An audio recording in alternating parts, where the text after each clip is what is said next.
Hello, my dear friends. I'm Dr. Waseem I Khan, Assistant Professor, Shri Shivaji Law College, Parbhani, Maharashtra, India.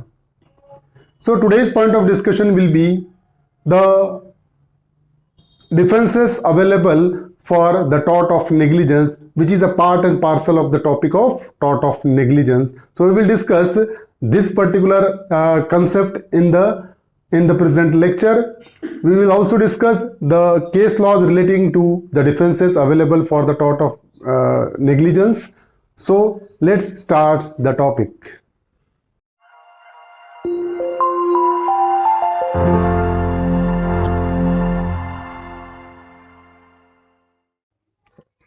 Defenses for tort of negligence we will discuss in this lecture. So in the previous two lectures we have discussed the essential of negligence as well as the concept of res ipsa loquitur, which comes under the category of res ipsa loquitur. Now in this lecture, what are the different circumstances in which the defendant can avoid a liability by taking a certain defenses? So the first defense we will discuss by which the person can avoid his liability, the defendant can avoid his liability, that is act of God. It literally means an act of nature independent of human intervention. So whenever there is a act of God, an act of God means a act of nature without intervention of any human agency. If there is an intervention of human agency, that particular act is not an act of God. So without any kind of intervention from the human being, if the act is there, purely natural act is there, that is supposed to be known as act of God, which cannot be foreseen by any amount of human ability and skill. So generally the act of God cannot be foreseen by applying a certain skill on the part of human being. If seen, cannot be prevented by any means, care and skill. Suppose if any particular thing foreseen, but it cannot be prevented by applying any kind of care and skill, that is act of God. Suppose we can forecast by weather that there may be heavy rainfall, but we cannot prevent that heavy rainfall. So by seeing a particular thing, we can predict that there may be heavy rainfall, but we cannot prevent a heavy rainfall because it is an act of God. If anything can be prevented by human beings, it will not be an act of God. So the example of act of God is earthquake. So earthquake is a purely a natural act. That's why by earthquake, if any person sustained a loss, it will be act of God and no person will be held responsible for that.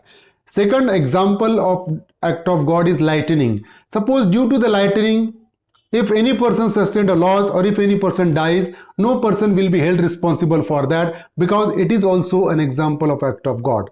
Then heavy rainfall. So we knows very well by year the most of the number of person sustained a loss due to heavy rainfall, but no person will be held responsible for that because heavy rainfall comes under the category of act of God. Suppose if you file a suit against any person and the reason of that loss is heavy rainfall, then the person against whom we file a suit will be entitled to take the benefit of defense, that is act of God. So by applying a defense of act of God, he can avoid his liability because heavy rainfall comes under the category of act of God. Flood is also one of the example of act of God. Due to flood, number of person lost their house, lost their dwelling, but no person will be held responsible for that because flood, due to heavy rainfall there is a flood and heavy rainfall is act of God. So the reason is act of God, that's why no person will be held responsible for that. These are the example of act of God. So by suppose if the reason behind the loss is act of God, then the defendant will be entitled to take the defense of act of God. In Nicholas versus Marshland, we have already discussed the case that in that particular case the defendant constructed an artificial lake by damming up the water from the hills. Due to a heavy rainfall at one night, The water overflows from that lake and it washed out the bridge of the plaintiff, due to which the plaintiff sustained a loss, and consequently plaintiff filed a suit against the defendant, and in this case defendant took the defense of act of God, and the court says that heavy rainfall is a example of act of God. That's why defendant is not liable, because heavy rainfall cannot be prevented on the part of the defendant. That's why defendant was succeed in his claim, act of God defense available for the defendant, and the defendant was not held liable by the court of law. Second defense for negligence is inevitable accident. The accident means an unexpected occurrence of something that could not have been predicted or prevented. Any event that cannot predicted, cannot prevented, and if unexpected occurrence is there, if there is unexpected occurrence which cannot be prevented, which cannot be predicted, that comes under the category of accident. And in such a case, the defendant will not be liable if they had no intention to cause it and if the plaintiff is injured because of it. Suppose if due to the inevitable accident, if any person sustained a loss, then the person due to which the accident took place will not be held responsible for that, because he was having no intention to cause that particular accident, and that's why he will be able to take the defense of inevitable accident. So accident which cannot be predicted or prevented by taking a due care will comes under the category of inevitable accident. So the same defense is applied in this particular case, Harnam Singh versus RP Auto Aid. In this case, due to the bursting of tire, the accident took place and the plaintiff sustained an injury. Plaintiff filed a suit against the defendant, but in this case defendant took the defense of inevitable accident. But the reason of accident was bursting of tire, and in this case defendant was using a worn out tire and the accident took place due to the excessive speed. Due to the excessive speed, the tire burst and the accident took place. In this case, the court held that defendant is liable for the tort of negligence because the accident could be avoided by taking a due care. The defendant could avoid an accident by replacing a worn out tire with the new tire, and he could avoid an accident by minimizing his speed, but the defendant has not taken a proper care. That's why court held that the defense of inevitable accident was not available for the defendant. Another case, Padmavati versus Dugganaika. In this particular case, accident took place due to the dislodging of wheel from axle. So the plaintiff sustained a loss in this case, and the plaintiff consequently filed a suit against the defendant, but in this case also the defendant took the defense of inevitable accident, and the court held that defendant is not liable because the tire dislodged from the wheel. Defendant has already taken a due care, but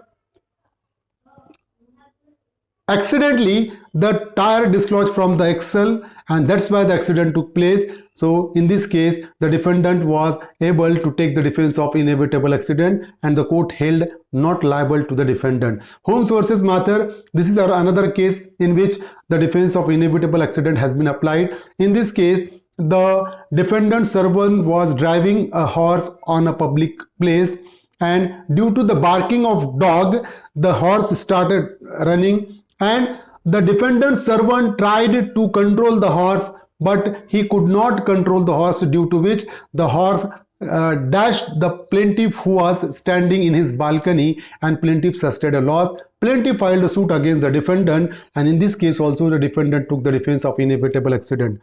Now the question is whether the defendant is liable, whether the defense of inevitable accident is available for the defendant.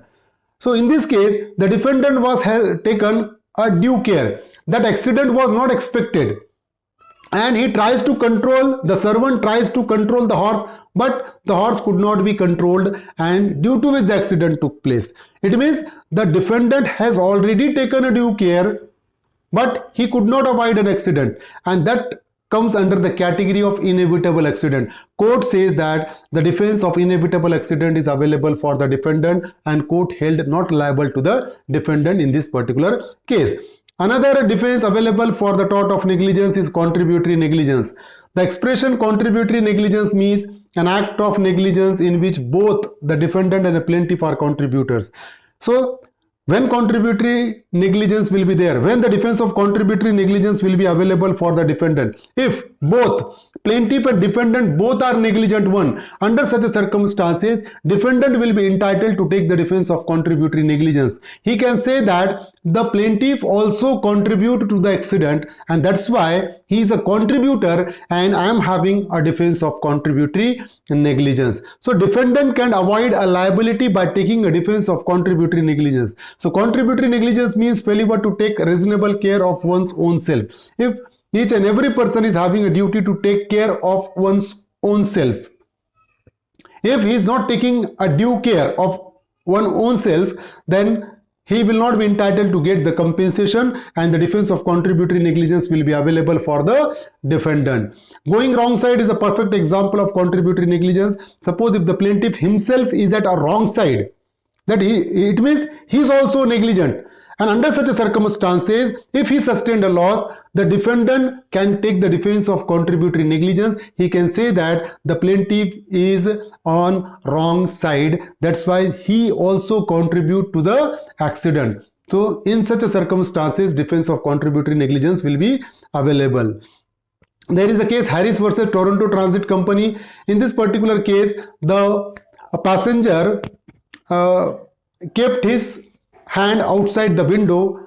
Conductor warned that particular boy several times, but he always kept his hand outside the window and he was injured by coming vehicle, and he filed a suit against that particular Toronto Transit Company for a loss. But in this case, defendant took the defense of contributory negligence. He says that we have already warned the boy not to put his hand outside the window, but he fails to do that and that's why he sustained a loss. It means he is contributing to the negligent, and the court says that yes, the tort of the defense of contributory negligence is available for the defendant and court held not liable to the defendant. Another principle is last opportunity rule. This is the extending part of the contributory negligence. In contributory negligence, if the plaintiff contribute to the accident, the defendant can avoid his liability by taking the defense of contributory negligence. But in such a situation, plaintiff fell in his claim only because he contributed to the negligence. So to avoid that particular hardship in favor of a plaintiff, court evolved a new principle that was known as a last opportunity rule. According to this rule, the person who is having later opportunity to avoid an accident by taking a care will be held liable. So according to the last opportunity rule, the person who is having a later opportunity, last opportunity to avoid an accident will be held responsible for the tort of negligence even though the first person is negligent. So that is the last opportunity rule. Davis versus Munn in this particular case. This case is also known as a donkey case. In this case, the plaintiff tied the feet of donkey and left that donkey on a narrow highway. And one motorcyclist coming with a speed dashed that particular donkey and the donkey killed, and consequently the owner of donkey, plaintiff, filed a suit against the motorcyclist for the tort of negligence. But in this case, motorcyclist took the defense of contributory negligence, and it was the contention of motorcyclist that the plaintiff himself is negligent and that's why I am not liable for that. The plaintiff contribute to the negligent act, that's why I am not liable. But the court evolved a new principle in this case, that is the last opportunity rule, and court says that the motorcyclist was a later opportunity to avoid the accident by applying the brake. He was last opportunity, he was having last opportunity, he could avoid an accident by applying a brake, but he could not avoid an accident. That's why in this particular case, motorcyclist was held liable by applying the principle of last opportunity rule. Now apportionment of damages is another concept. By this particular concept, it has been seen that in case of contributory negligence, damages have also been divided depending upon the proportion of negligence committed or contributed by both the parties. So last opportunity rule was also creating hardship in favor of person who was having a later opportunity. Suppose if I am the negligent and if you are having a later opportunity to avoid the accident, you were held liable for the tort by applying a last opportunity rule, and I was totally exempted from the liability. That's why the new concept evolved, that is apportionment of damages, and according to this particular principle, the proportion of both the parties, plaintiff and defendant, will be calculated. Their negligent act will be calculated according to their proportion, and accordingly the compensation was granted. So in this by apportionment of damages, Vidya Devi versus MP State Road Transport Corporation. In this case, a motorcyclist ran into a bus negligently and was killed. In this particular case, the motorcyclist was killed by the bus. The bus driver was also found negligent in not averting the possible collision. In this particular case, bus driver was also negligent, but the court found that the deceased motorcyclist was more negligent than the bus driver.